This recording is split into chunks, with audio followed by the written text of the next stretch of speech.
جبهه مقاومت ملی از حمله بر طالبان در نورستان خبر داد. جبهه مقاومت ملی افغانستان در خبرنامه می گوید که در پی حمله نیروهای این جبهه بر طالبان در نورستان یک طالب کشته و 2 تن دیگر زخمی شده اند.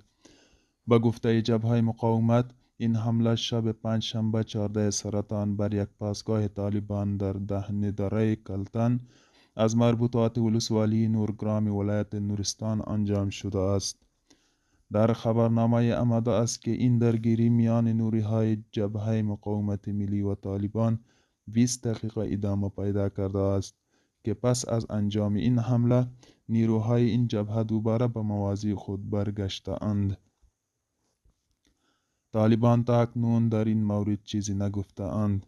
گفتنی است که در هفته های پسین حمله های جبهه مقاومت علیه طالبان در ولایت های مختلف افغانستان افزایش قابل ملاحظه داشته است.